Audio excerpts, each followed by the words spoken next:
Check Hank. Well, hello. And welcome back to Pencil to Pencil, your favorite, you ready for this? Favorite weekly Wednesday live cast featuring three expert cartoonists. 1, 2, 3, that's right, three. Coming at you live and in Technicolor on your video scope. That's the square that I'm in.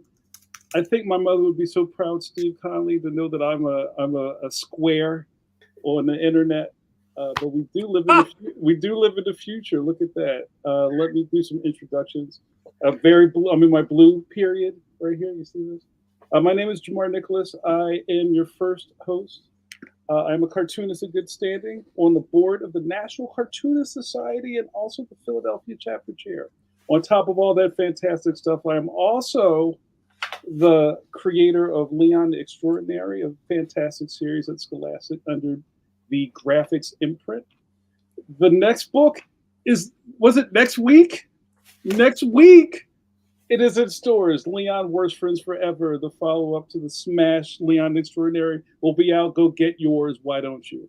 I would be remiss if I did not introduce my first co-host. He is the Johnny Appleseed of webcomics. We're going to get him a pot to put on his head. He is known in these internet streets as Stone Cold Steve Conley. Yeah. What up, Steve Conley? Hey guys, I felt a little hat envy, so I decided I'm going to step up here. It's good to see you guys. My name is Steve Conley. I write and draw the webcomic The Middle Age, which you can read at middleagecomic.com. I'm a card-carrying member of the NCS as well. Oh man, My 2018 membership card. You can read The Middle Age over at Webtoons, Tapas, Go Comics, middleagecomic.com, and the latest episode was just posted mere moments ago. I'm just back from Baltimore Comic-Con, and boy, are my arms tired. I would be remiss if I did not introduce the Tower of Power, the man of the hour, the Kirby Crackle to our Snap and Pop, the maestro of mark making, Mr. Mike Manley. Well, hello. Hello, everyone. Tip of the cap. Tip of the hat. My name is Mike Manley. I am a longtime veteran of comics and animation. And I was told several times again this week that I have probably drawn part of your childhood. And I'm also a member of the National Cartoonist Society, but I have no proof. I have no proof. Take your word for it. They'll take my, they let me on the Zoom, so I guess that's my proof. And I currently draw Judge Parker and the Phantom, the original and oldest costumed superhero. That's fantastic. It's good to see you guys. It's good. I just got back from Baltimore, and we saw quite a few penciliers out there, and they all said hi. Currently, we're working on a few technical questions about bringing in our guests. So while we do that, we're going to start our show off with our usual round robin. Mike, what's on your art table at the moment? I'm just finishing this week's Phantom strips. I should hopefully be finished drawing it all tonight. Then I have to letter it. Well, I actually have to balloon it because the lettering's already on there. The first thing I do actually is put the lettering on. And then I draw it. And then afterwards I go from clip into Photoshop and I put my balloons on and stuff. I still prefer to do that in Photoshop. I think just because I'm lazy and I'm most familiar with Photoshop, although I draw everything in clip, but that's just the way I work. So there are no more. So you're not producing originals anymore for those things? Not in the past. Not with this story, and not since probably almost a year now, because I had heart surgery, and so I started working digital when I was in the hospital. I was literally working right up until they wheeled me in and gassed me up.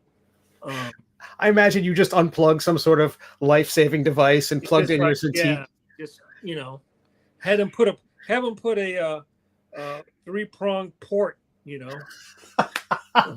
my neck so I can plug right in. So I started working digital, and when I was there, I was working on my iPad, which was kind of an odd workaround because of the way the architecture of the iPad was. So, but I see so many people work on iPads now. It's just sort of like, I guess you adjust your work pattern to that, Yeah, I love it. I was going back and watching getting some deadline work done, and I was doing watching some old episodes of Pencil to Pencil, including like going back like before me, and then just caught up to the episode where I joined the crew, and Jamar had his very pencil-looking digital tablet stylus.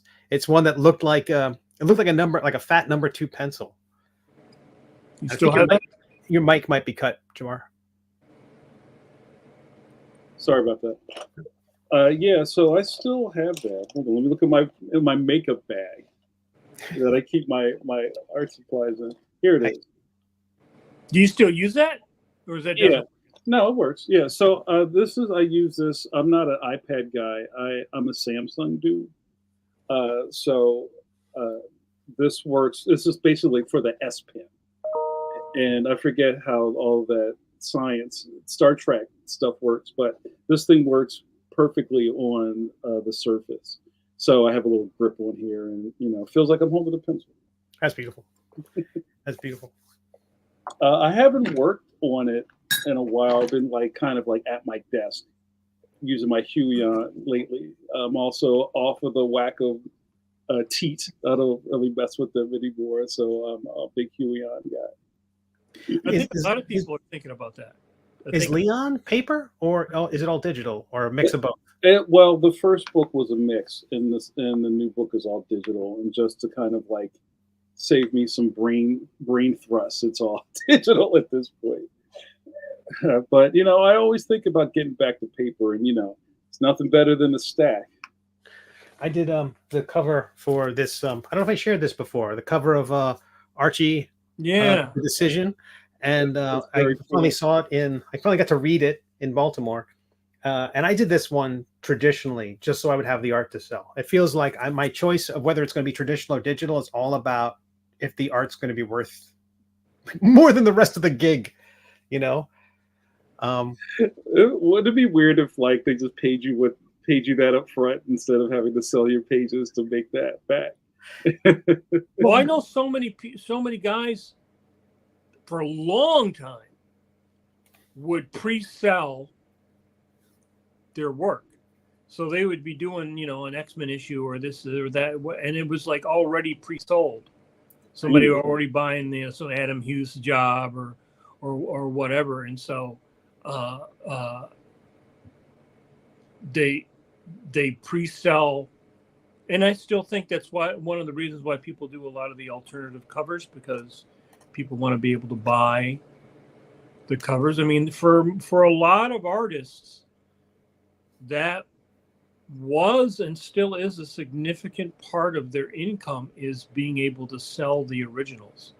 Yeah, I mean, you see these current page rates that are floating around for, was it IDW?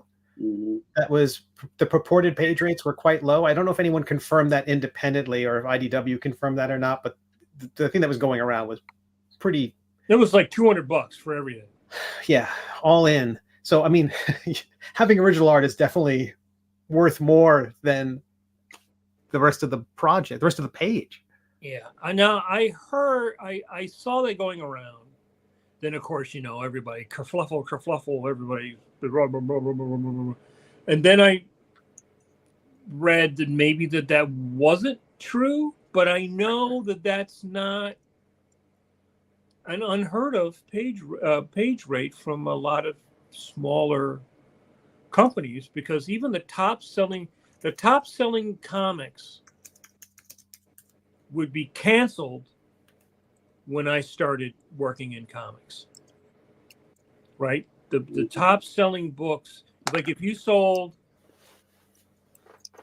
under 100,000, they were looking to cancel you when I started working in comics. And I think that the cutoff, I seem to remember, was 75,000. If you sold under 75,000 copies in the mid 80s, they canceled the books. Now, don't forget, what were comics then? Were they $1.25, or 75 cents? I mean, everything dollar went further, so comics are cheaper. But now printing is cheaper, but everything is way more expensive. So, if effectively most, I would say 99% of people, if you're making what you made from Marvel and DC in the mid 90s, you're lucky if you still get that, and many people don't even get that now. So, and even if you were, let's say you made $300 a page, 150 pencils, 150 inks. It's just for the sake of conversation. That $150 is way less 30 years later. But your buying power is not what it was in the mid 90s. Right. There's an interest. Go ahead. I'm sorry, Mike. I didn't cut you off. Go ahead. No, I'm just saying that's one of the that's one of the things that and so you notice a lot of the, I would say, I see a lot of the people doing the books now are people that are Italian or South American. They're overseas because the dollar still goes further. So they if you're making $150 a page US, it's not great. $150 US is probably better in Spain than it is in the US. There's an interesting question from our man Paul Pate, and Marguerite's here. Yay, we're going to bring her in soon, so just hang tight. We got everything worked out. Paul Pate just says, I wonder if you could take one of your digital pages and make it traditionally, if someone wants to buy it, would that be ethical? Well, it's a recreation if that's what they want to pay for. Anything's ethical that they want to pay for. Well, that's what. Go ahead, Steve. As long as it's honestly labeled. I know there's a cartoonist who was at a recent show I was at. They had a table full of blue lines they had downloaded of pencils from some artists, and they were inking them. And they were selling those as inked pages, unpublished. They explained how they did it, but people wanted it, and that person had a very good show. I have no idea if that took off. And I don't know whose artist. I don't know if it was Jim Lee or whatever, who the original penciler was. I mean, if you downloaded Jack Kirby pencils and inked them, I could imagine a competent inker would be able to sell those pages as long as they were clearly labeled as such. And that doesn't seem right with whoever. I mean, I don't know. I don't know. Fan art is such a weird no man's land. Well, I think we went outside of the scope of Paul's question. Oh yeah, we did. We definitely did. I think it was more of like, say, Steve, if you did your middle-aged book completely digital, which you kind of do at this point, if you printed it out and maybe hand lettered it and then sold it to somebody, would that be an original page? If it started out digital. Well, it's an original, but it's not the original. Yeah, it's a one of a kind piece. I don't know what you probably have to. As long as you let the person know this page was done digitally and I've done this recreation, I think then they'd be like a one of a kind recreation. Or maybe that matters more to the fan or the customer than you. It's weird. If it's published, it's worth more. Isn't that great? Yeah. Weird. Well, there was a thing going around when everybody started doing the blue line thing, where some collectors only wanted artwork that was the pencils and the inks on the pencils, not where there would be an original of the pencil and then an original of the ink over the blue line. They wanted it to be that. But again, 6 of one, half dozen of the other. I have sold the pencils and sold the inks for covers independently. So like I double dipped and said, okay, I'll sell both. I'll sell the pencil. So, all right, this will probably be a good segue into our guest. Marguerite Sauvage is with us today. I'm very excited to have her on the program. Apologies, we had some technical difficulties at the beginning. She's a fantastic writer, illustrator, has touched on millions of facets of the comic book industry, has worked for almost everybody at this point.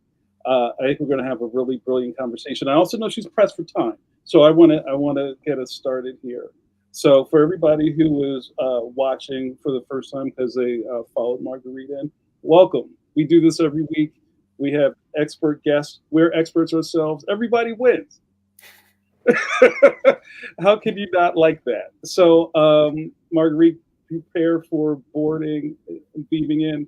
Guys, get ready. Let me get my graphics together. Welcome to Pencil, Marguerite Sauvage.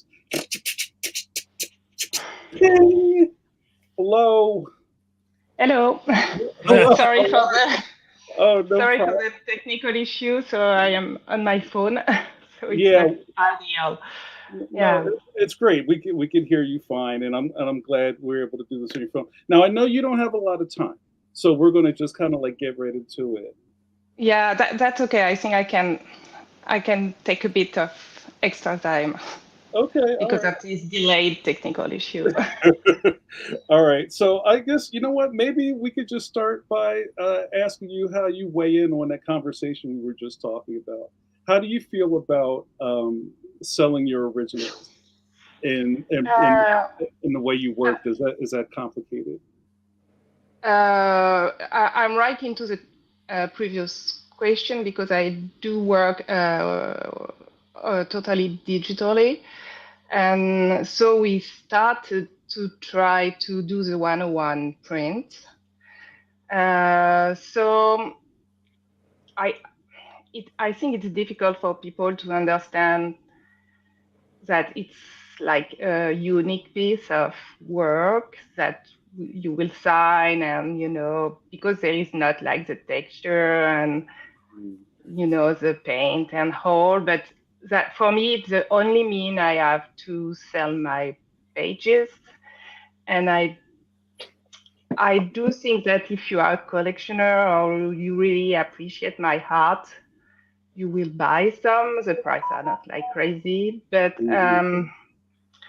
I know, it's weird because in the meantime, like few years ago, there was this craziness about ETF, EFT, The NFT, yeah, the NFT, yeah. Yeah, but it's still difficult to sell, a unique piece of digital art. So it's like you never know where it will catch or not. No. Mm-hmm. So have you? So we're kind of coming in at the top and working our way backwards. So have when was there a point where you maybe switched from traditional pen and ink on board to digital? Have you been doing that for a while, or has it been kind of a Um, newer thing for you? I used to work traditionally when I was an illustrator, so it's been a while. And when I was starting to do comic books, but it was in France with my cartoonist style, because you just have to deliver pages like crazy. I couldn't do it traditionally. I didn't have the time or the space, and also I think part of my choice is due to my imposter syndrome because I haven't been to art school. I never like try a lot of medium. It just imposed to me. Mm, So I was like digital was like giving me the confidence I didn't have as a traditional artist. mm. So basically that's how I explain my move. Oh, that's very Are interesting. you entirely self-taught? Sorry. Are you Uh, entirely self-taught? I did some like model sketch, Hmm. yeah, but that's all. But we are a lot, I think, in the industry to be from various backgrounds that are not artistic at all. So I'm one of plenty, I think. So where did you, or when did you decide that this is what you wanted to go into doing comic books as opposed to illustration? I think in 2008 there were like a major economic crisis. I don't know if you remember, and the landscape of illustration in Europe, because I was still in Paris at this time, was like totally. It was a carnage. It was like all the artistic director disappeared and all the budget were cut. The communication budget, of course, it's like expendable. So it was like I didn't get any more work. So during one year, I tried to get work and it doesn't catch at all. And I used to be pretty successful as an illustrator. So it was like a big moment of, just questioning myself and wanted to change my work, and I started to do a blog because it was the fashion of blood at this moment, and because I was not feeling secure about drawing as Marguerite because it's kind of realistic, I tried it in the cartoony style. And actually, the blog catches because it was like the trend of the moment, and the blog was published as comic books.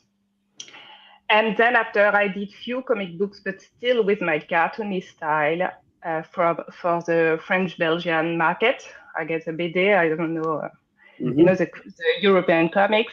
Yeah. And then I expatriated to Australia. And I was like, okay, so no, I know I can do pages. I should try to do pages in the Marguerite style. And I had some friends working with the comic book industry, and they all told me, you have to do fan art. And I was like, oh, I really want to work for the American market. So, but fan art, like I am an illustrator with a career, isn't it like showing like I'm starting as a beginner? And they were like, no, they know your background. And they just need to see that your art style is applicable to the license they are holding. Yeah. And so it's what I did, and that's the way I got the job. And I actually was very happy I always loved working with the American market, even when I was an illustrator. The methodology of working is really different, and the way artists are considered in the US, I find it really different. And I'm really more into the American way. So I was very happy to have my first step in the comic book industry. So it was 10 years ago now. So what can you describe a little bit what the difference is between the European model or the European market and the American market as an artist? I think that in the US, of course, all markets do as I don't know, as perks and flow, but I think in the US they consider that we do have an expertise, an expertise, yeah, and that we are here to provide a service. And because in the comics, the mainstream comics, you always are in a flow, so you can't lose time. So I find it kind of efficient. Like when you have a deadline problem, it's discussed right now. And you have a rate problem, it's discussed straight. And in Europe, I didn't feel like when you have a problem, you will work together with the client. The comic book industry in Europe is a bit different, but like in illustration, I used to encounter a lot of, making you feel guilty, like, what are you doing to us? Why are you late? Or you're sick, why are you sick? We're not going to pay for you drawing, you like what you're doing, so we're not going to pay you, this kind of thing, this kind of feeling. And I don't feel that here. So it's like the emotional, like, I don't want emotion in my workspace. You know, like emotion in the work relationship. Of course, in the storytelling there will be emotion, but it's different. You know? So you would say that the editorial in Europe was tougher on the artists than the editorial in America? Maybe More not the editorial, maybe more like a global view. You know, like in Europe, you are not paid for the commission you do. You know, the dédicace, and they are starting to change that because the artists in the comic industry are, most of them are under the poverty level. You know, the poverty threshold. So they are trying, you know, to change that a bit so they can have like an income, a passive income somehow, or an active income, but different from the page rate. But I had a good relationship with my editor in France, but it's more like the conception of your job actually that was really different in the work process. Yeah, I don't know if it's that meaningful. Yeah. Now I heard that when in Europe, when you go to a big convention, the artists in the past didn't charge for the sketches they did for free. Is that true or is that not true? Yeah, it's true. So It's in true. America, if you go to the convention, you're paying money for like To a go little, in. yeah. Yeah. So that's changing now. Yeah.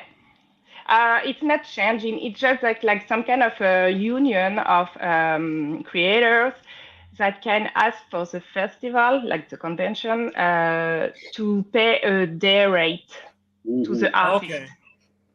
Okay. It's not that much. You know, I think it's hundreds euros or something like that. Nothing much. Right? No, not that much. No. Wow. You know, it's funny to talk about this because it's kind of like I don't know if the phrase "the grass is greener on the other side." So a lot of Americans are very enamored with I guess the way European culture embraces cartooning, and seems to love cartoonists, and you know would try to figure out a way to get work over there.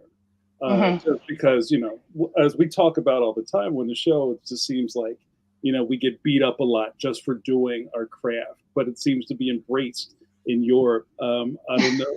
I don't know. Would you disagree with some of that, or maybe we see it differently from over here, since you're coming from it? What? Okay. Can you repeat exactly what the?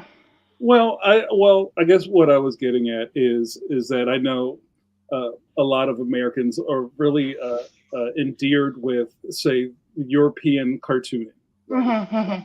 And even like that, the way the albums are presented, it's like, wow, I would love to create an album with a nice hard cover, you know, with some great color interiors, and would rather do that than do, say, Marvel pages. Yeah, it seems like there's more respect.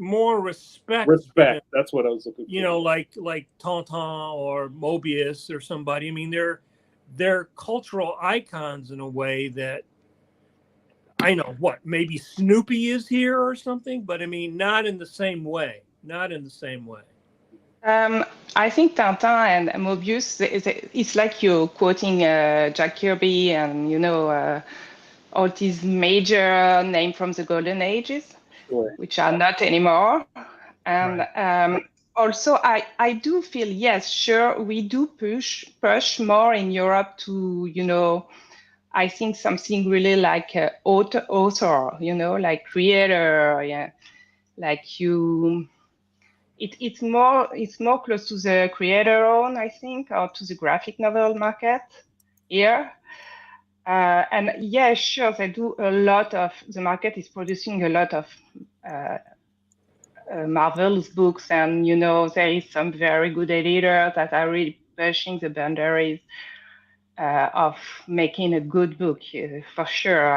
I agree with that. I think it's exactly what what you said, like the green is greener elsewhere, but when you are in the, and I think when you, for an American working in the European market, you will be exotic for sure.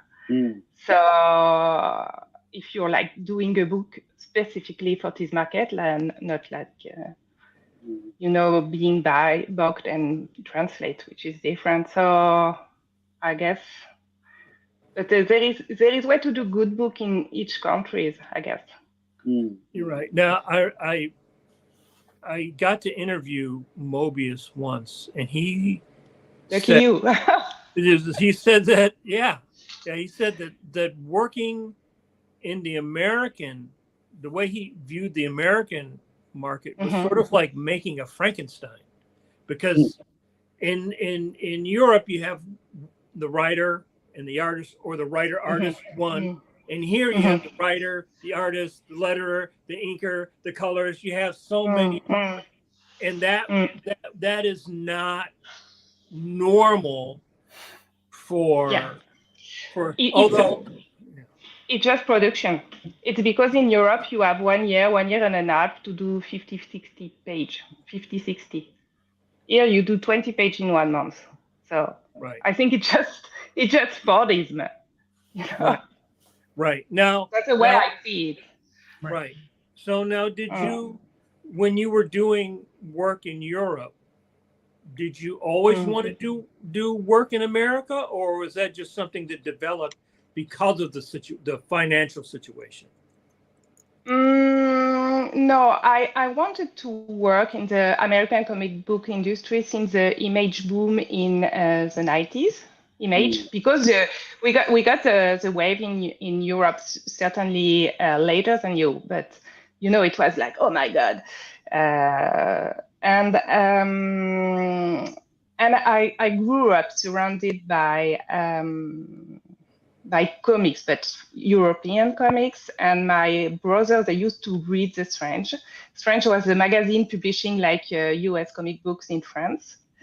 So I kind of was familiar with some of it. But like life was life. So I got into illustration, I got into animation.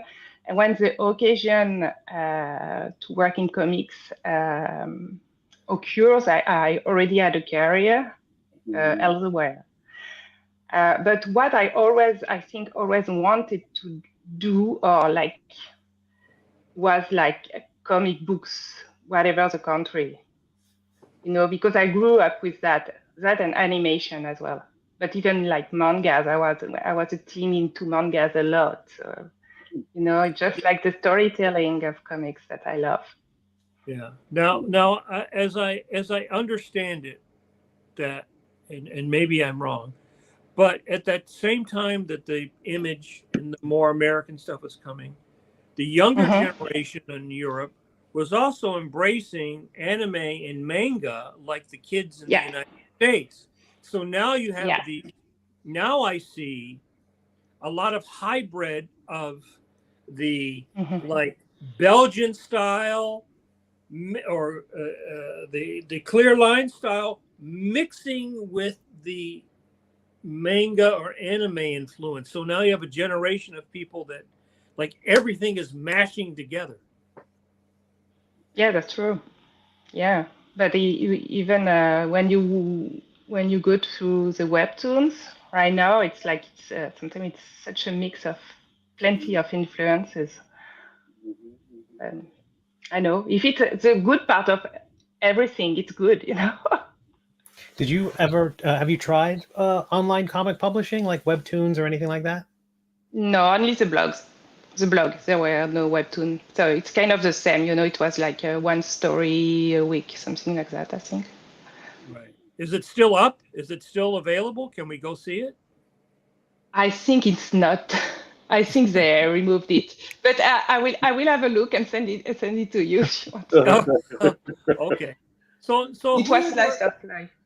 So when you were reading the comics and you started thinking about drawing comics, who were the artists that sort of were like, because we all have artists that we love and we want to emulate our hero. We want to emulate that style. So who were some of the artists that you said, okay, that's the style that's the direction I want to go in? The top of the list, of course, is Möbius, but I will not ever pretend to achieve the Möbius, level, which is like, but it's a goal, it's an example. I was a big fan of illustrator René Gruot, so I try to tend as well to have this kind of figure in my pages when I have the occasion. There is so many. I don't know. It's always difficult to answer this kind of, like Sergio Topi for sure. Right. There is a lot. But Julie Doucet, it's totally different. But I love what she was doing. And Daniel Close and yeah. No, So that's various influences. Yeah, that's a wide. Yeah, it's wide. Yeah, I know. Wide, wide spectrum. And I know. And how did you go about training? Because if you didn't go, now there's all the colleges where you can go and take a class with a cartoonist, but were you just practicing pages? Did you get a script? Did you make up your own stories? I mean, how were you learning the craft of cartooning? When I was a teenager, I did fanzines inspired by manga and anime. So I did a lot of comic pages, very bad ones, very, very, very bad. We did convention. It was the first anime convention. We were like the underground culture. At this time, no mangas have ever been translated and all. And actually, I am doing a book for first, second right now for a middle grade that is about kids doing fanzine. So, that's where the roots are. And so I think I kind of,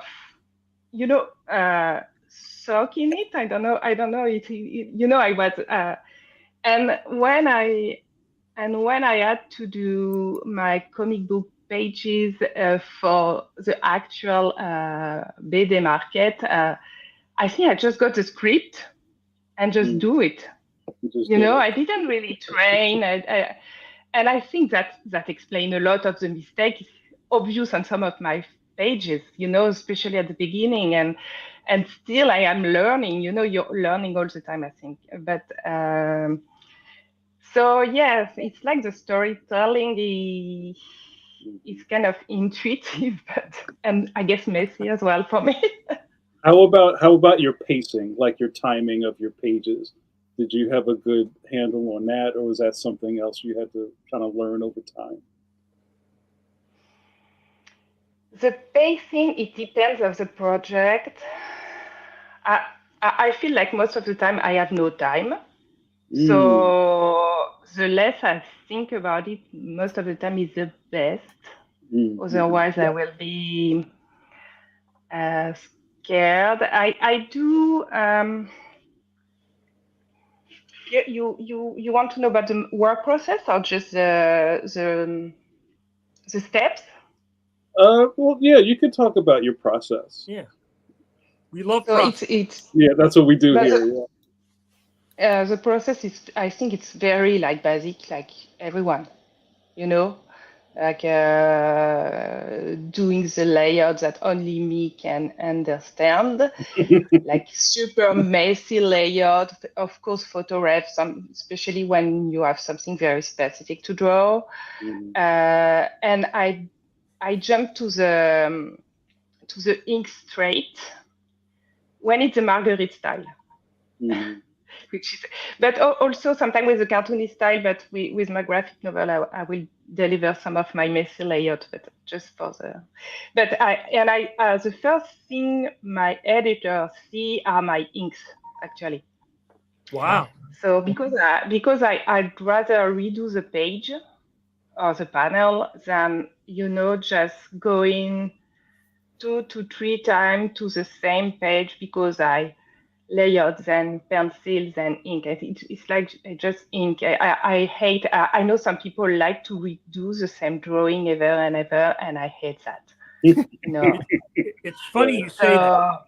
It's funny you say that because my friend Ricardo from Argentina, that's the way that they work. The American style, this is something that came from the conversation with Mobius.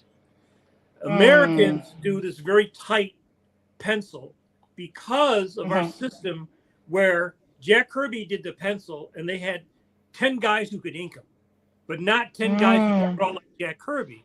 And so it seems from what you're describing that is the European, South American, the Spanish. They work loose and they do the final drawing with the ink. There is not a super tight pencil drawing. Yeah, that's interesting. Yeah, it makes sense. I guess it is. That is pretty interesting. So you're not sending your layout to the editor and then the editor goes, move this guy, change this. I don't like that. That doesn't happen. No. I send the inks, and I actually don't have that much of iteration so far. I see. Each time it depends of the person you're working with, And then after I do my colors, and I guess the thing is that because I do colors, maybe it's reassuring for the editor because they know that I will go to the page again for sure. I don't know. I'm just trying to read their mind, but yeah. So what was your process? So you were in Europe, then you go to Australia, and you find your in America and the US. And what was your process for finding your way into that American system? Was it through online? Was it through reaching out that way? Did you go to conventions and meet people?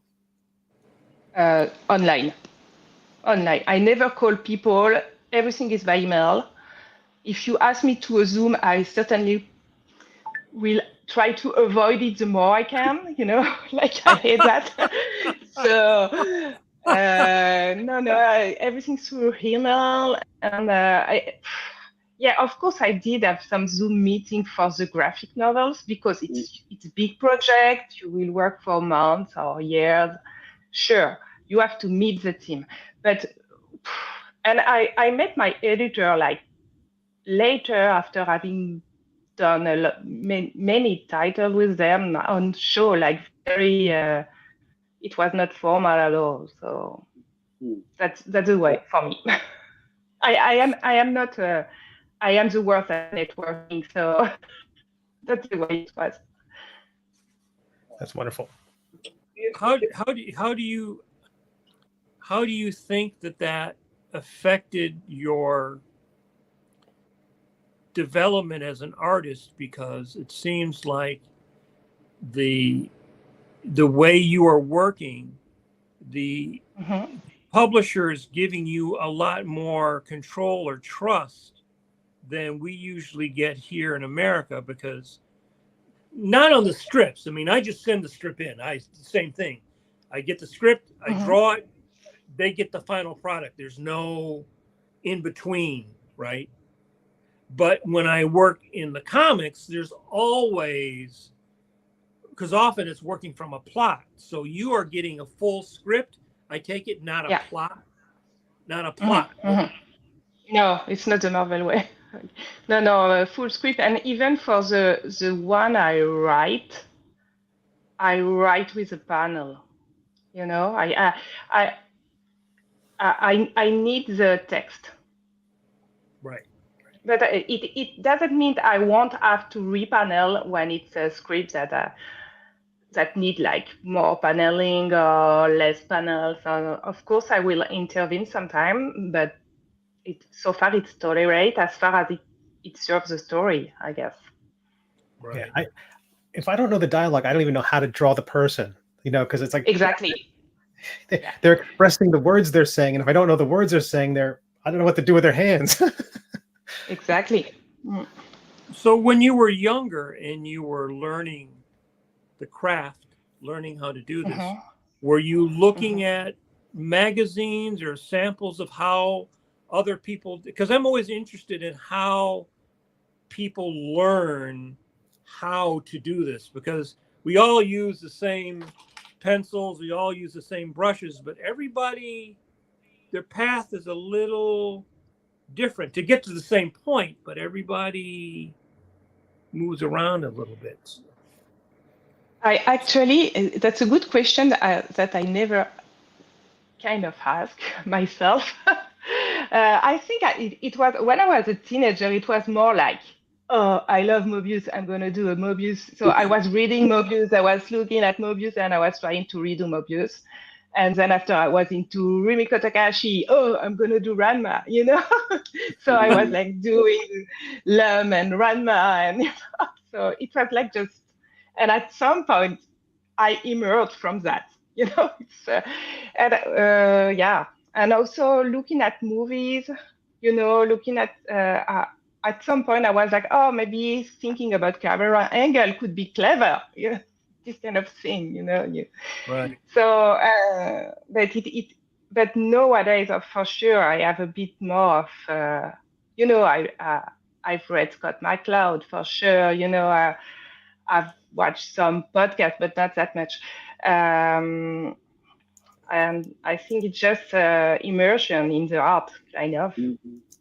Did you go to places like, like Angoulême and see somebody doing something, I went to festival, but because I was a guest there and I was the one I was drawing too. So. Marguerite, I So had a, no. I had a question about kind of your community. Mm-hmm.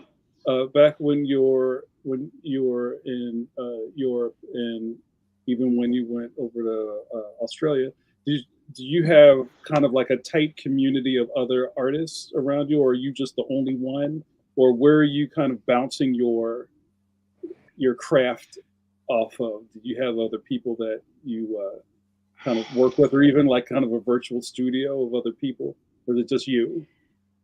That's okay.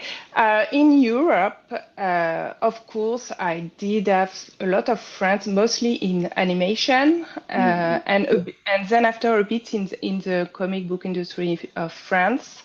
When it was a blog trend, and I was sharing art studio, you know, for a shared office space. Mhm. Um, but I was really into animation at this time.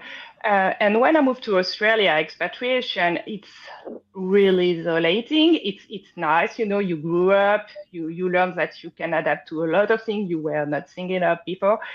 But Australia, I was really feeling super isolated. I didn't meet anyone from the comic book industry at this time, and I was just about to start. You know, I started in the US comic book industry when I was like 3 months before leaving Sydney. Mm. And in Canada, because before going to the US, I spent 10 years in Canada. And Okay. in Canada, I had the chance to work in the studio of Yannick Paquet. Oh, wow. And I think he was really some kind of a mentor. And I was in the same time as another artist called Jibril Morissette fan that do a lot of European comic book, but he did some comics with Image as well. Mm. It's very and we were both like, you know, Yannick was sharing a lot about the process, about the software. So it was really like, he's a mentor. Last time I saw him, I was telling him, you know, you have been a mentor for me, and he was like, oh, no way, and I was like, yes, of course you were, you know. So and also, you know, he was like very benevolent about thinking about the, you know, sharing about the industry and, you know, just making it not a big deal, like, oh, you're just gonna have to draw, you know, you're just gonna have to do your stuff and try, and very encouraging. And I think it was very helpful for me to to to perpetuate, you know, I don't know if to Yeah. say that, you know, to keep on going. Right. Yeah. Right. Right. Well, I was curious about also maybe kind of the beginning of your time in the American comic book system. And I was talking to another one of my friends about how, and you can tell me if how this works with you, how important it was to go to comic book conventions here in the States. Do you feel like, Mhm. was that something you felt like you had to do? Did people say, hey, you need to go to this thing? You need to go to San Diego Comic Con? Did you have Mm. any of that in your ear, or did you just have work and you did the work? You know, did you have to feel like you had to go out and be seen also? I have mixed feeling about convention. I love to meet people. I love to meet editor, but I feel it's like sometimes humanly very difficult. I love the fan. I love to meet the readers. They are always happy. I think people are, I feel like when I arrive at the convention, I think we all have this feeling of this is my tribe, kind of, Right. Yeah. Right. like, oh, I feel okay, I feel good, I'm gonna. And when I have to draw traditionally to the commission, it's like super painful for me Hmm. because I'm not used to it, but it's like it's needed. So I do it. But I am super reserved, and I don't have the perfect English. So sometimes it's difficult, and I am not good at networking, and Mm. I have a lot of social anxiety. So sometimes I feel it difficult, and it actually it hasn't bring me. Uh, Meeting the editor could have brought me some interesting change in my career, or just having the occasion to tell them what I want to do, really what I don't want to do anymore, or these kind of things that can be interesting because they're like, oh, I didn't know. Oh, yeah, you can be good for that. And I love that because when you are in the process of doing pages, you don't have the time to do that because it's like a more global approach. Right. But yeah, so far networking hasn't bring anything more than that. Like the big gig I got, it was always like an email, like, Marguerite, do you have availabilities to work on that? And it will be with this person, and it will be and most of the time it's like the schedule that is that is very like Yeah. the first point of decision making. Mm. Right. How do you make I it don't all know work?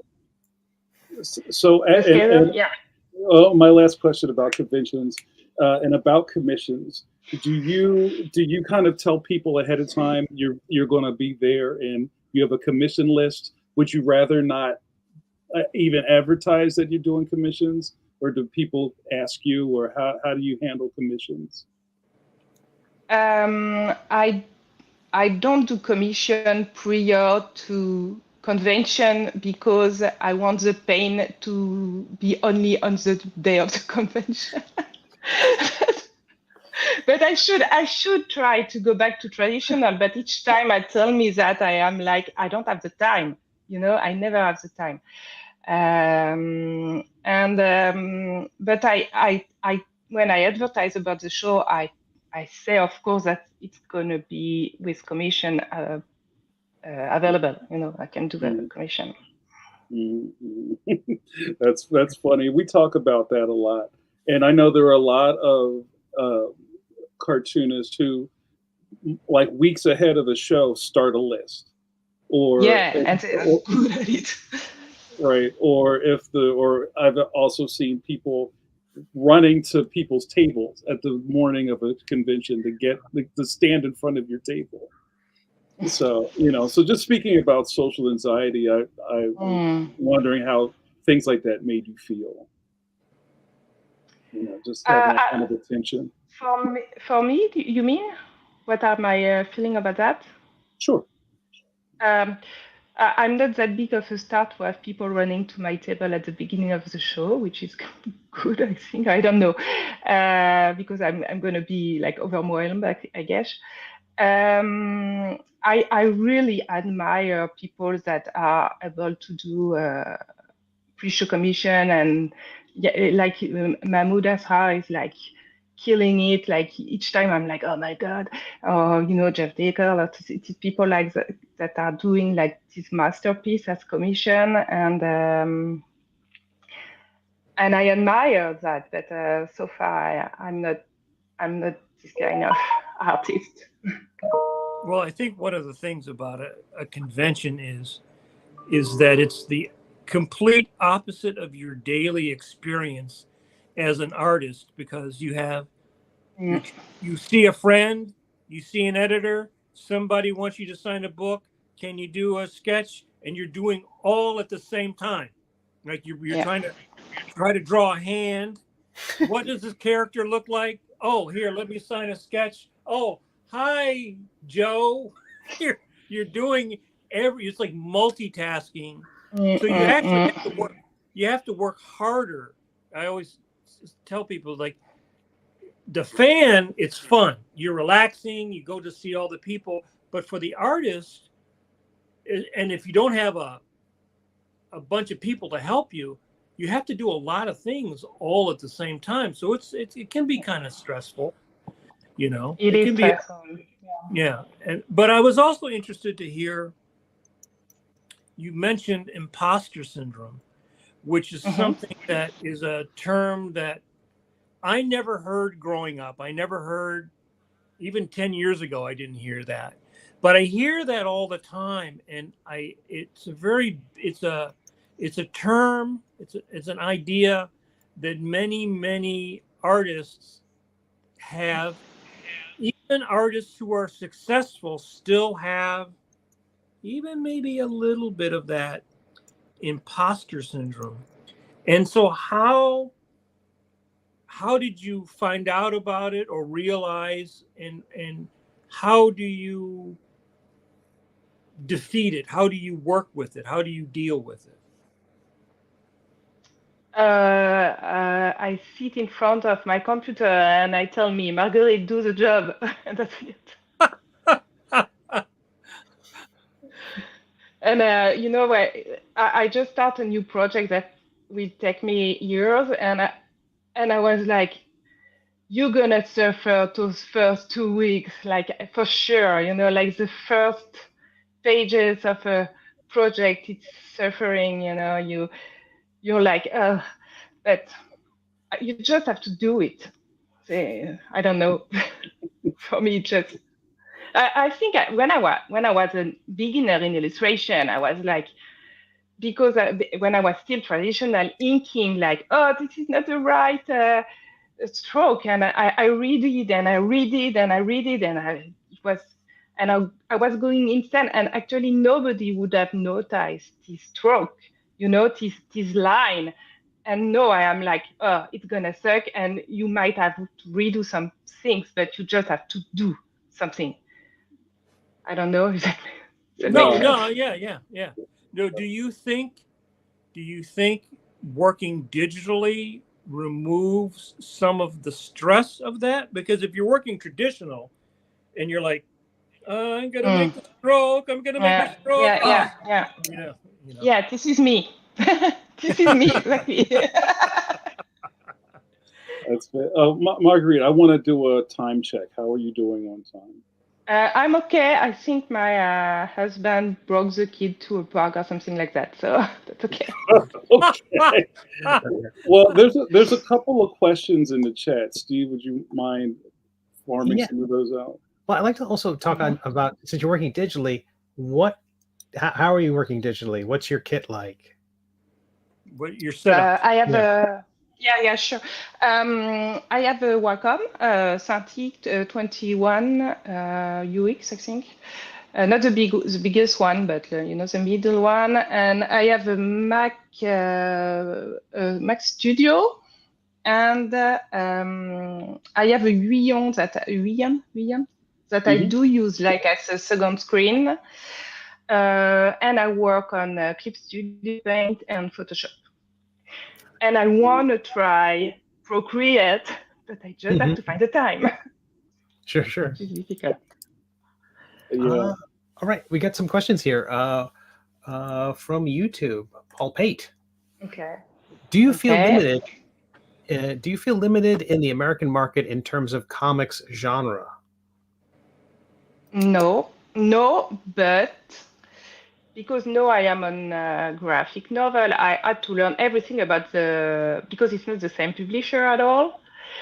I guess you know what I mean. Mhm. So I had to learn that the process is very different. But no, I maybe okay.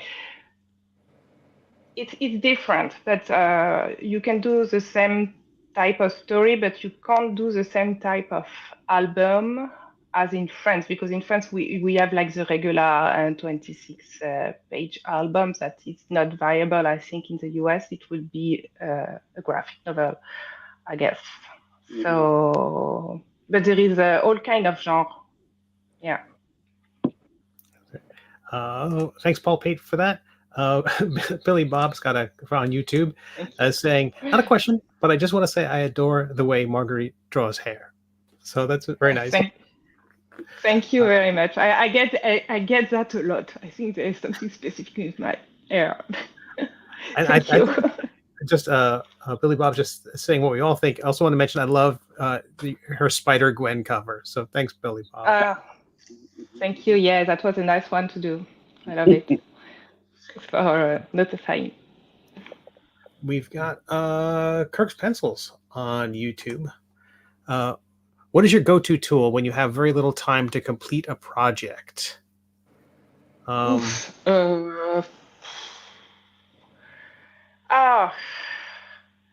Maybe a lot of I don't remember the name of my brush, you know.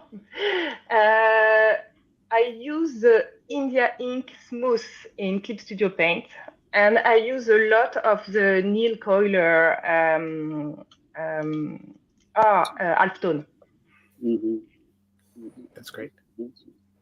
Good question, Kirk's Pencils. Thanks for that. And then we got one from Paul Pate again on YouTube. Here in the USA, it's getting better for girls, women in comics. It was quite, well, still is very much a patriarchy in comics. How is it in Europe? How is it there? Sure, they are doing. It's like in here. It's like it's still very masculine, but they are trying to improve. But not. It's not exact. It's not exactly the same issue, except of course, being in a patriarchal society, but still different. I don't know how to say it briefly. I haven't checked since few months what's the state in France. There was a lot of inertia.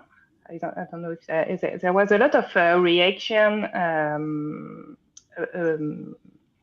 from the progress in feminine representation of creator and thematic.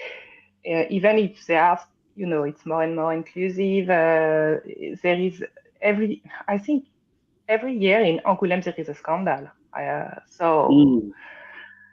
It's like even the institutions are not really sometimes pushing that much. They are pushing, and in the same way they are kind of. It's like in Cannes, in Cannes each year there is a scandal as well. Like they are clapping for sexual predator, or they are covering for sexual predator. So yeah, there's society try to improve, but there is a lot of backlash, and the fight is not over. That's it. I would say that I noticed that. I would say probably about 20 years ago, maybe a little bit more, because of the anime. the manga becoming very, very popular, I had, as a teacher, more female artists as students than male artists. And I think that you look on Webtoons and you look at all these other formats, there's a lot of female cartoonists and artists doing work.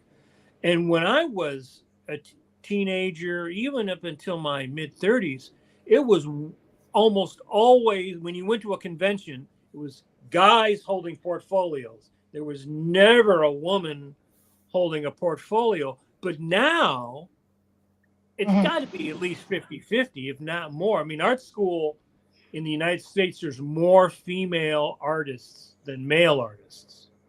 So I think it's really reversing. I think there's a lot. The entrance point is reversing in sure. The thing is, where will it reverse at the quality of titles that are given to women or that are acknowledged in the industry? In France or in the US, still when it's, I do think that still there are fewer big titles or big recognition. I don't know. Graphic novel is different. Still you have to. I don't know. The biggest stars are still overly masculine. Is it? Yeah. I didn't know how to speak of it the past. There is a weight of the past for sure. But sure, it's improving. I agree with that. Do you think that the French publishers are resistant because they are trying to still sell the same ideas? Like in America, Marvel is always going to try to sell Spider-Man. Now they have Spider-Gwen, but they're still going to sell more Spider-Man than Spider-Gwen, right? They'll make maybe 5 Spider-Gwen books, but they would make 30 Spider-Man books because still mostly males read superheroes. But I think, do you think that because you must see many young female cartoonists or artists come up to you at a convention, right? You would see more now coming up? I had a lot when I was on Bombshells and Face. But now that I am a poor girl, I have less.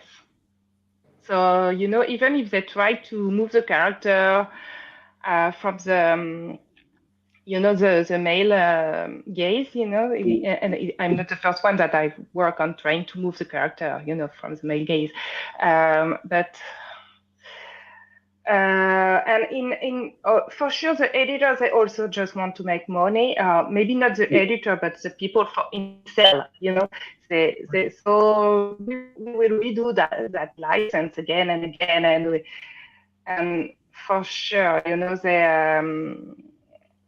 but it's also alienating a potential audience that are like girls and women, for sure. So I guess we are beyond that. No, if you really think about it, but I don't think everybody has thought about it in the sphere of decision making, for sure. I don't know. I'm mostly speaking for France, but I've been gone for more than a decade now. So. Marguerite, I want to change the subject a little bit. I would love to talk about your cover work, which is it's very illustrative, and also there's a really strong design element along with your color theory. So all these things work really well together to do really striking covers. I was wondering, how do you approach? Well, I'm going to change my question. Do you enjoy covers differently than interior work? And I know they're totally different. They're totally different. I know they're different. Yeah, that's where, because Okay, I enjoy covers because it's really close to my illustration work. But I think nowadays I'm better at doing pages. It's just I think I love doing illustration and I love doing storytelling. But sometimes I guess I would be happy to do covers with less with more liberty, you know. Sometimes the costume will be a constraint. I want to blow that. I want to do. I still and it's not the publisher that I restrain. I think it's more like me, like, oh, what we uncover. I do think too much about what the audience is expecting, and my heart is a bit like too much into the canon. I don't know how to say that. That makes sense. I think I am, yeah, too much polish. So, but now that you're talking about doing graphic novel work, which is a lot longer form, and also Yeah. your calendar is a lot longer, but to do more work. Yeah. How are you feeling about doing graphic novel work versus like comic book floppies?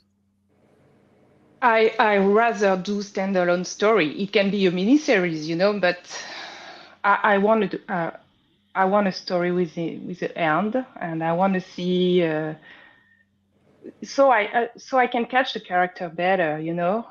Mm-hmm, And mm-hmm. what I really want to do is my own stories, which I'm starting to do, and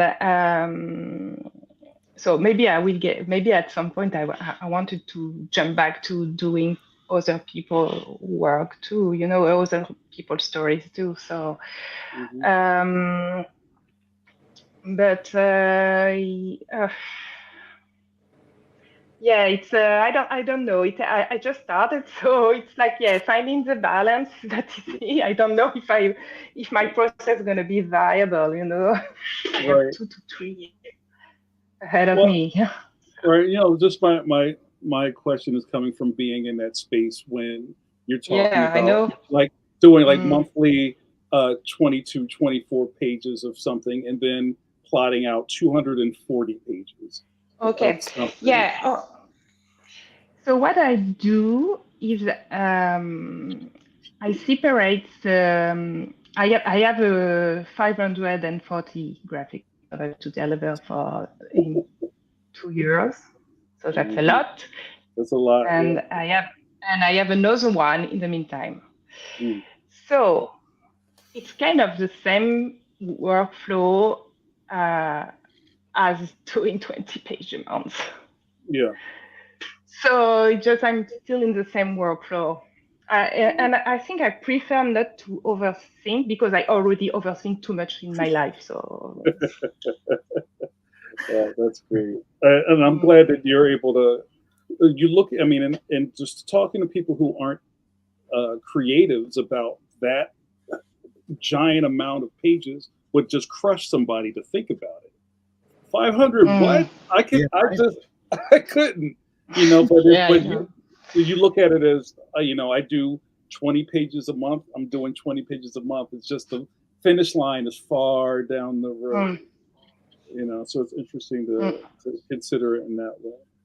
Mike, did you have another question mhm. for Margaret? Yeah, I had a couple questions. One relating to that. So if you have a very long project, because in America you Mm, use it's like a little mini race, a quick race, a quick race, a quick race, a quick race. mm, mm, So you mm, so mm. your enthusiasm stays very high because you only Mhm, have 2 3 weeks, you're done, right? Mm. But now if you're going mhm. to have something where it's like how do you pace yourself? How do you break it down so you go, I'm going to do all my layouts. I'm going to do half my layout. How do you structure that so that you can keep your enthusiasm?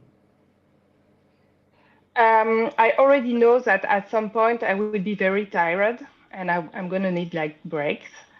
I kind of I have cut the project in percentage, and I know that so I'm going to deliver that amount of page and wait for feedback. And during waiting for feedback, I will do the other one because I know that in print, graphic novel in print, the delay of answer can be very long, which is like, for me, it's like super new and super stressful because like they are not answering, because I'm not used to it in the mainstream comics. So and even in illustration, it was always for yesterday, So I was like, oh, and so far that's the way I see it.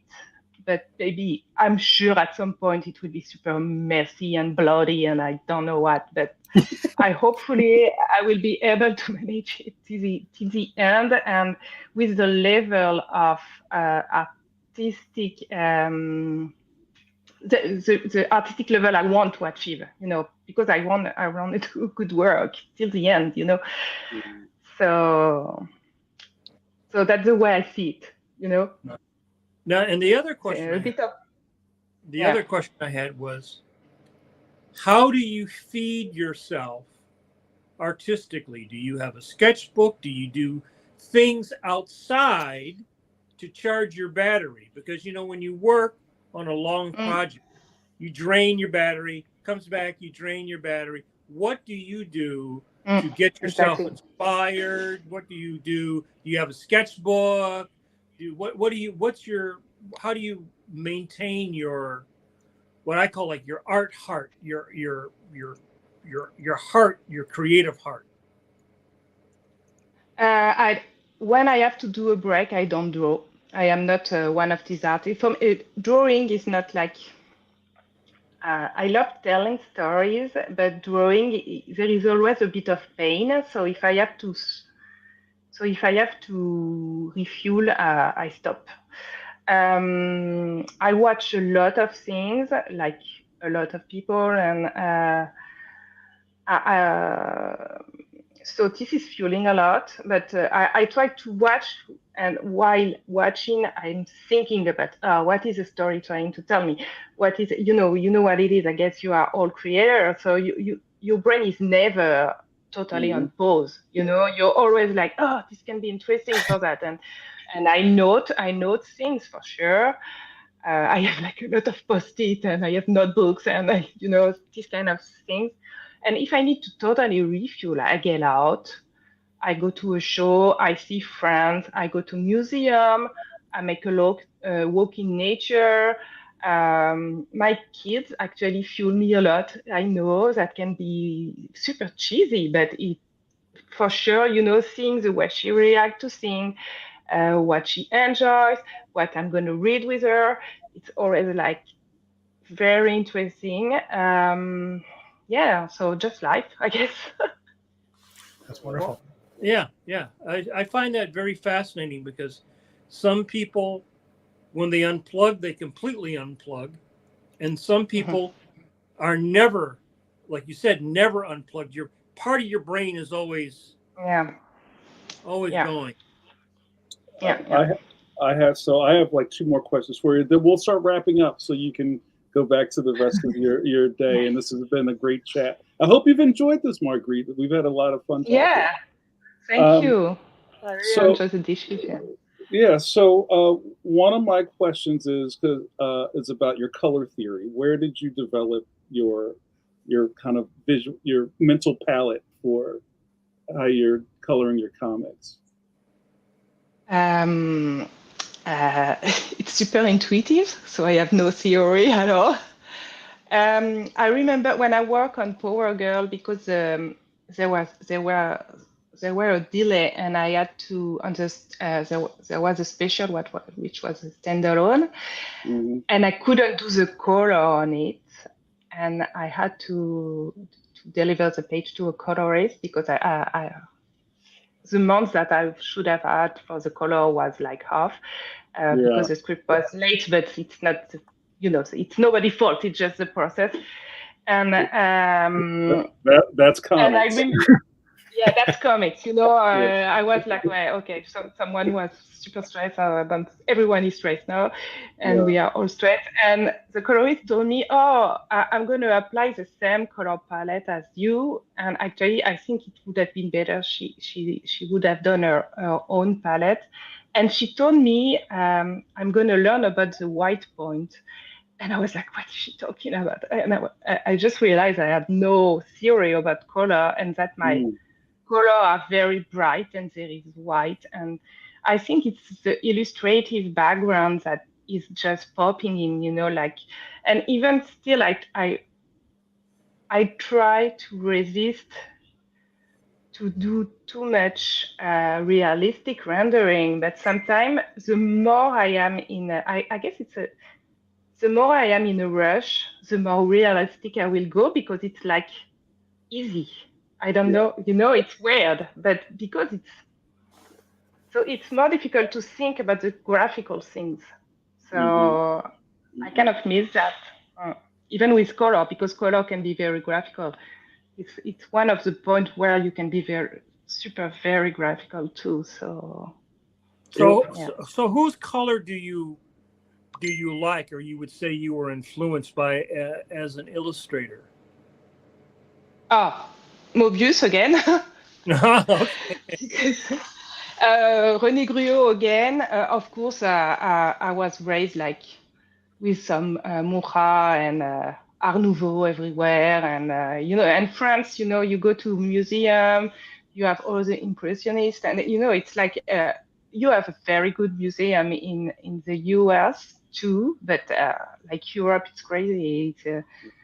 I just realized, moving to New York country, or as a kid, you are surrounded by art actually when you are in Europe, like the building and the Mm-hmm. statues everywhere.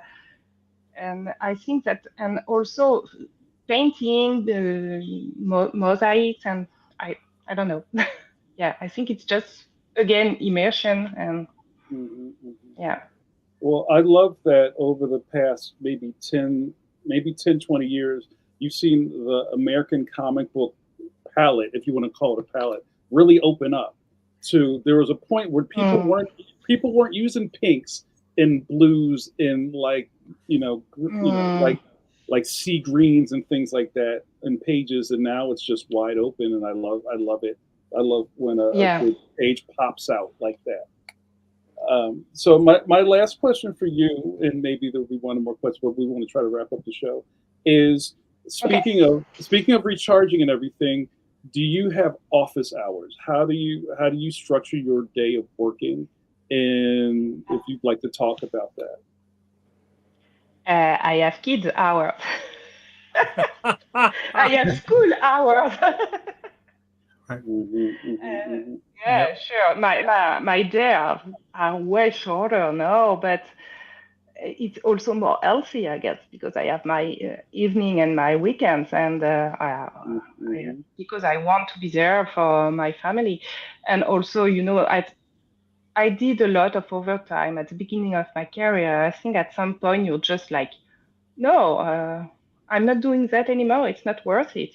Right, right. I've seen what it wrote, and it's not bringing that much. Okay, I can't take as much work as I want, but you know, uh, and so you select on the project, and sometime when I put my kid to bed, I work an extra hour. Sure, for sure, Right. we are in an industry very demanding, but yeah, Hmm. that's my work hours.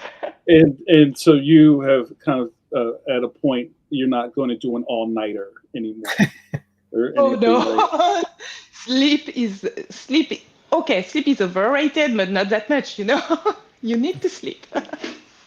Yeah, that's Yeah, very true. That's very true. That's something a lot of us learn maybe too late sometimes. About all nighters. Just they just ruin you for like but days on.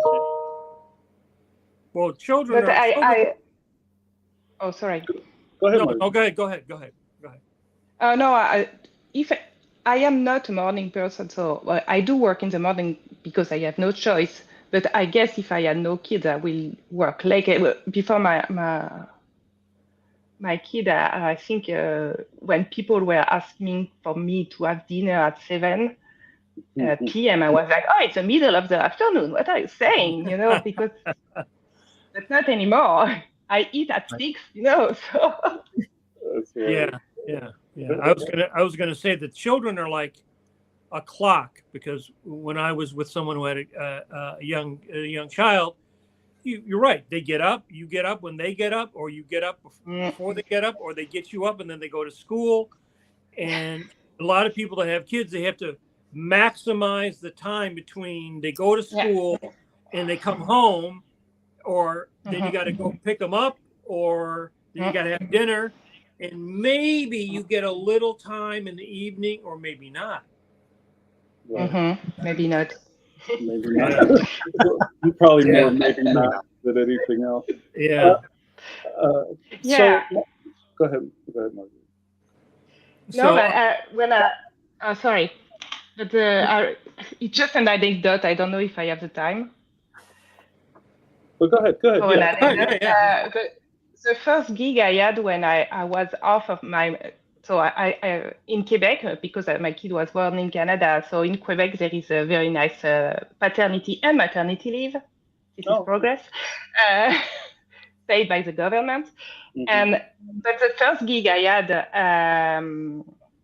after, when it was off and my kid was at daycare and I was starting again to work, and I had like one of the dreamed gig, which was 2 issues of the Dreamings for Black Label DC, and it was like super adult, and it was very nice to do something very graphical. So I was really craving for this kind of project.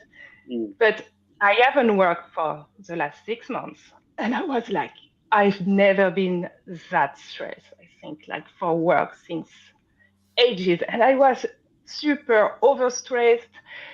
And actually, I think my job was okay. I'm pretty proud of some of the page I did for this project. And I was just, I just did it, So I think also you just learn that, stop thinking and just do it. But learning the hard way, just make the most of the few hours you have.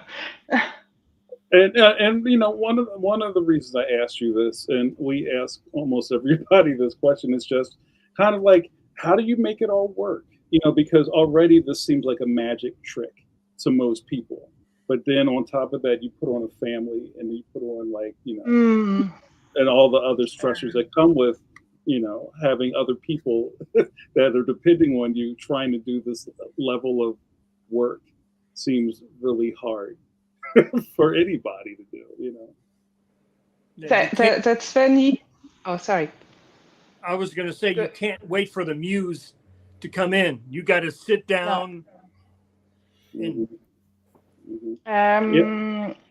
I remember the first convention I did going back after the maternity leave. Few people asked me, "How do you do it?" And I was like, "Ooh." Like few people, like fellow creators, and I was like, oh, okay. So some people just think about it, just should I have kid or not, because I am a comic book creator. So I was like, oof.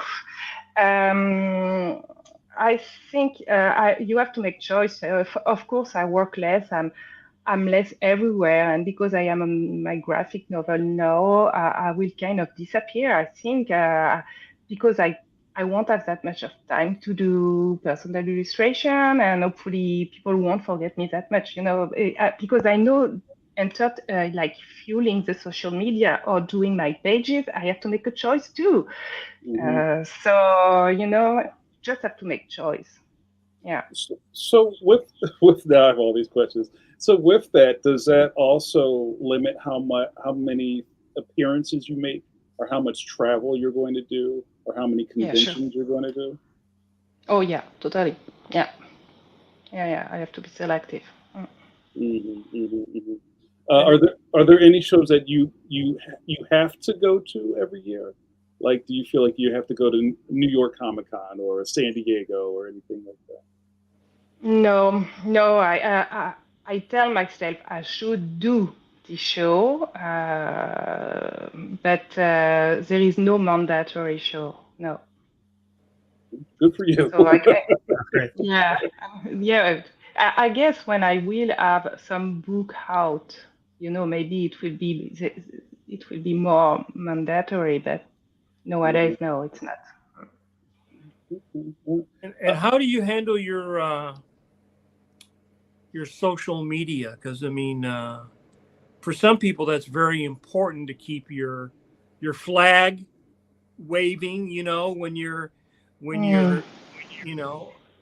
you're not doing something, and there's so much going on all the time. So do you have do you say so much a day or so much a week? How do you deal with that? I try to be less on it because, and actually I don't have that much to post, and sometimes it's inspirational, but sometimes it's depressing, for sure. I guess it's the same for everyone. Social media. I think I try to, like I use Facebook just for the Messenger app, some kind of, so, because I have family on it, and I have the family group, private group for my kids, because my family is in Europe, and my friends are in Canada. So it's more like that. So I'm fueling it a bit. I'm putting a bit of content, but not that much anymore. Yeah. Not that much. I know it's bad. Well, I mean, I think it's different for everyone, and I know something that I've seen a lot, and maybe I feel like I'm caught up in, is that nowadays a cartoonist has to be a personality on top of being a creative. Yeah. You know what I mean? Like you have to be this. Yeah, you have to do interviews. If you have to do all these other kind of things, you're gonna put up some reels. Yeah, You have to film yourself. Okay. Yeah, and I know it's just a lot, and I don't know if anybody signs up for that. It's like, what do you mean I need to do a video? I just want to draw these pages. It's just a lot to ask of people. But, do you feel that is more a U.S. thing and generational, or do you feel that your friends that you know that are in Europe or working, do they feel the same pressure to do the social media and everything? Yeah, I think it's totally globalized. It's worldwide. I feel the same kind of system in Europe, in Canada. It's kind of No, I don't feel really a difference. Generational, I guess, just because you grew up with the media you have, so it's more intuitive for sure for the new generation. Especially like the video, I think, it's more intuitive because they are younger and they grew up with it. So that's the way I see it.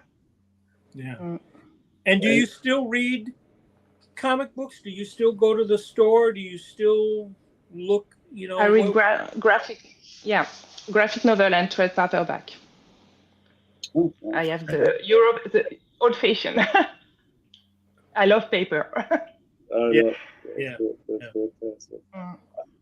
So, all right, we're gonna wrap this up. Marguerite, thank you so much. Thank you very much. I just want to thank you again personally, just for agreeing to come on. As we've been doing this show for 5 years now. Yeah. And I also start off every show by saying, hey, guess what, you guys, we're experts. Everybody's got a long pedigree, and sometimes your background. And sometimes I just I want to think that it's easier to get on really great guests with with the people that are hosting the show, but sometimes it's difficult. So I really appreciate you reaching out and agreeing. So thank you for that. Thank you for the invitation. And I saw the guest list, and I started listening to the show. Then I was like, oh my god, I'm learning a lot of stuff, and so I am a subscriber to your channel now. Well, I appreciate that, and please hang out in our chats, because there's always a bunch of cartoonists hanging out in the chat. Even our Valentine says bonsoir. So it's Bonsoir. look at all these great people in the chat. So Marguerite, on our way out of here, do you, we've been putting up your website and your Instagram on. Is there any other places you want people to follow you, or anything you want to pitch or talk about before we close out? Any books coming out or anything like that? When my graphic novel Drawing Attention at First Second will be out, please buy it, but it will be like in 2027. So. Okay, we'll have to have you back on, and then you can talk. Oh yeah, sure. Yeah. I would love that. Yeah, just thank you for following me, for people following me, and that's it, I guess. And this is going to all be digital, right? You're doing this whole graphic novel digitally? Yeah, the same. Yeah. Yeah, okay. Wow. And the first second one will be in the cartoony style. Oh, very cool. I'll have to look out for that. The cat agrees. Can't wait. Yeah, he agrees. So he likes all right. the cartoony style. So we're gonna cut out. And Marguerite, I don't know if you've seen one of the episodes, but we do a little thing on our way out of here. Guys, okay. Thank you so much. Thank you so much for hanging out with us. But we will not be here next week because I'm on tour. So we're not doing a show, but we'll be back soon with more episodes. I want to thank our guest Marguerite Sauvage for being an excellent guest. Thank you. Bye. Thank you to my co-host. We'll see you soon. Bye. Kirby hands. We'll see you. Bye, Marguerite. I wanted to get her out of here. She was like, all right, I gotta go. But guys, yeah, that was a fantastic episode. We do have some shows coming up in October. But the next week, the 2nd, we will not be on. We have a special guest on the 9th, and I'll talk more about him maybe at the time. Or maybe Mike, I'll put you on the spot. Do you want to talk about our guest on the 9th? Why? Oh, yeah, you're definitely putting me on the spot. Sorry, but I was contacted by an artist from who used to work in America. Now he's working in his name is Juan L.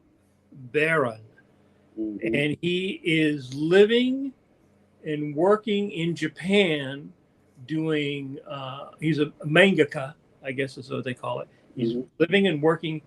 He's Spanish. He's living and working in Japan, making his own series of manga. So we're going to have him on the podcast and live. So there's going to be I guess it'll be night for us and early day for him. But yeah.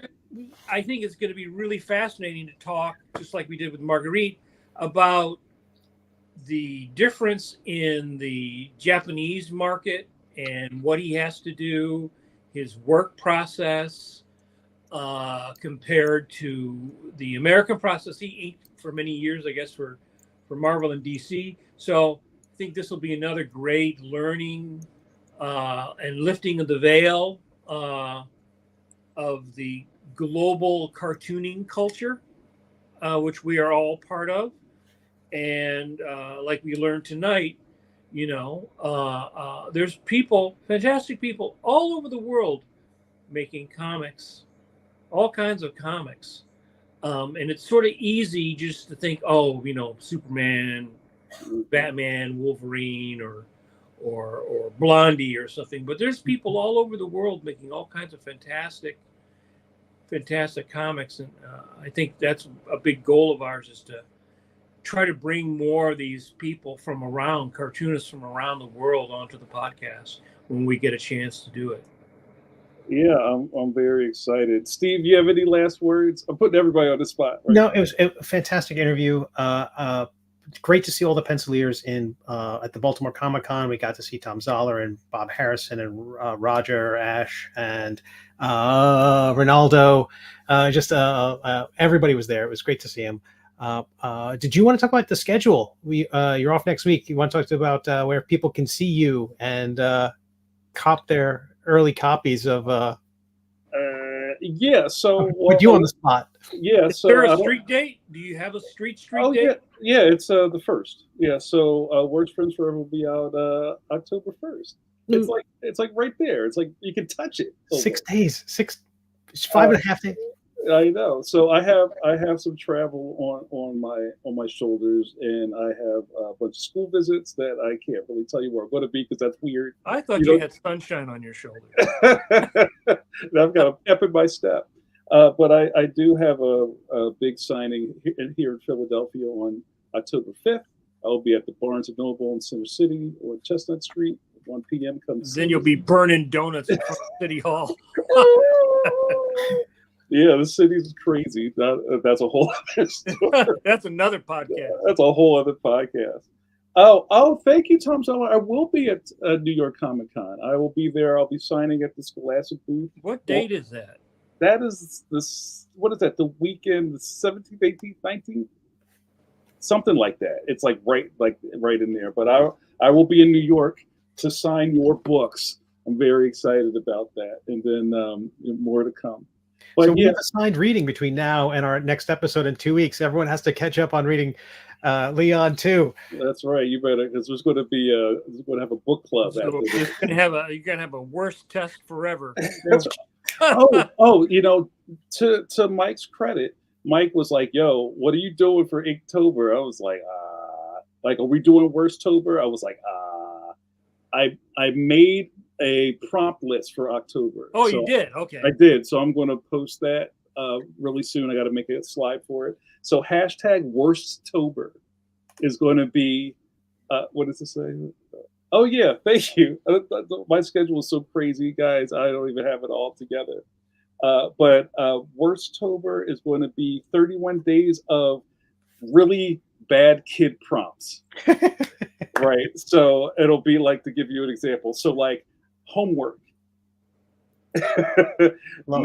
no screens, things like that. Bullies. It's going to be fantastic. And I'll post it out. I would love to see what you guys come up with. You have all month to get this done. So thanks to Mike for twisting my arm to do that. It's going to be a lot of fun. That would be a great episode if we have one without a guest in the coming month. We could show off all the pieces we get in. Yeah, I mean, Leontober was fantastic, and we got a lot of really great pieces in. So that's right, Inktober is over. So, all right, you guys, thank you so much. Thanks to Marguerite; she was a fantastic guest. I'm glad we were able to make her technical things work. And you know what this is. Don't keep this all to yourself, you guys. Share the love of Pencil to Pencil. Tell your friends, tell your mans in them. It shouldn't just be you. Circle the wagons. And put it on for Grandma. That's right. Just prop Nana up and tell her it's 8 o'clock. Give her put a pencil in her claw. You know. All right, guys. Until next time, wash those curvy hands. Go walk your dogs. We'll see you next time. Have a good one. Be safe.